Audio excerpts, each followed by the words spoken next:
Hi everyone! Maraming salamat po sa inyong lahat.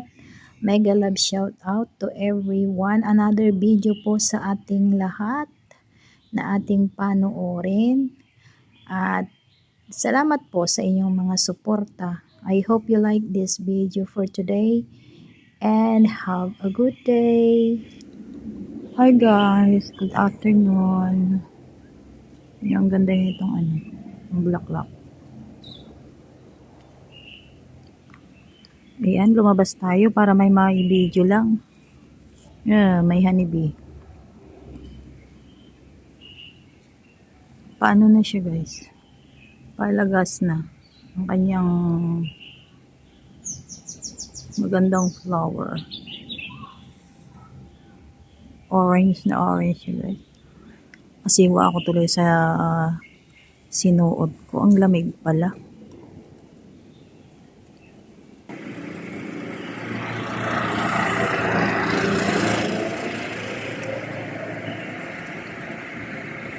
Ang ganda po yung ang ganda pong park. Ito pag namulaklak to, ang ganda na naman. Diba guys? Nadala ko na kayo dito noon. Hindi ako gaano pumupunta dito kasi maraming mga estudyante at saka playground po kasi doon. Umiiwas po ako doon sa mga personas.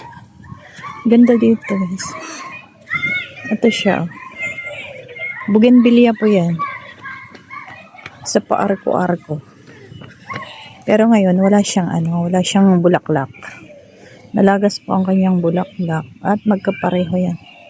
Magkabilahan. Magkabilahan lang. Ito yung isa pero mas makapal dito yung bulaklak niya. At dito naman ay manipis lang. Kita niyo guys.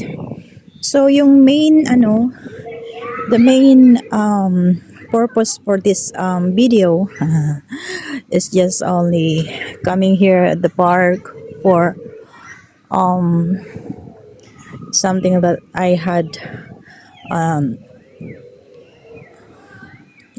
to nahirapan akong mag-English, no ba yan? Help. Basta yun na lang yun. Kunakto, kami nga nag-regat English ka. O yan, bilingual. So many words, so many language na. So ito po, yung purpose of the filming here is like to have an update for everyday upload. Tama ba? Oh, bahala na kayo dyan. Up to you guys. So here is not going to easy to take a video or filming here. It's just because so many kids, some people or some parents will not like it for having video for those guys, small kids to had a video on it. So here we go guys. So pabalik na naman tayo for at least have 5 minutes or 10 minutes video, then we're going home. We can just have a walk. So yan, 3 minutos na lang. 3 minutos pa lamang. Ay, ayun yung ibon na. Hello, very wild. Ibon na So dito na naman tayo dito sa pabalik. At ang ganda ng kahoy na yan. Kita nyo guys. Ang ganda ng kahoy na yan. At saka yung weather ngayon is not really good. It's foggy. And it become cold again here in Hong Kong. The weather here is like last week. We've been wearing a t-shirt only.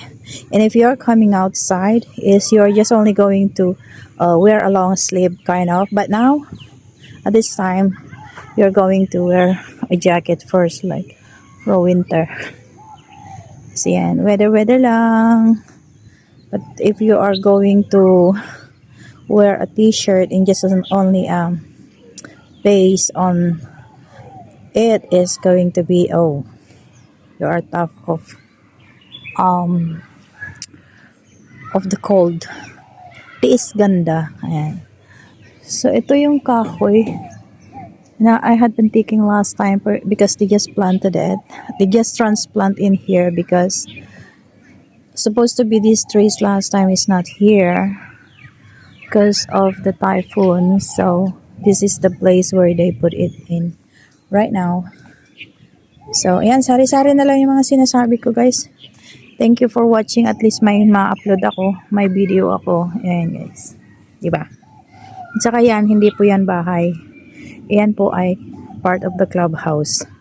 Thank you for watching. Maraming salamat. At ito ay my 5 minutes na. Yes. Thank you so much. At ito ako. I will show you myself before I'm going to say bye-bye. So, yan po tayo. Naka-leather jacket. Bagong gising. Hapon na, guys. Mag-alas 4 na. So, yan po ang ating showing self. Bye, guys. Thank you for watching for this time.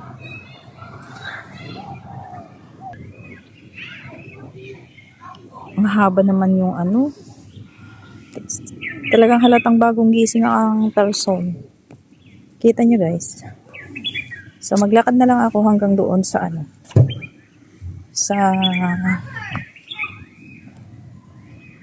Sa tawag dyan?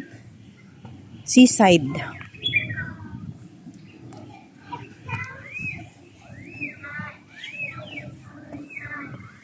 Ayan. Naririnig yung umiiyaw na bata, guys, kasi playground po yan sa loob. Indoor playground.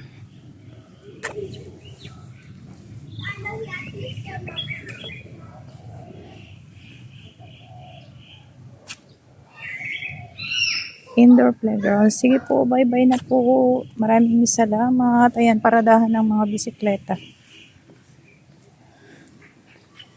Thank you, guys. At si ate nagbibideo rin. Dito tayo ngayon sa harapan ng clubhouse. Ayan. Club Siena.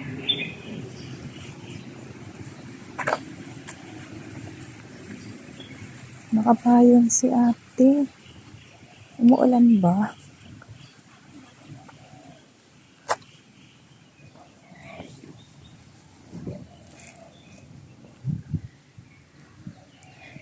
Ayan.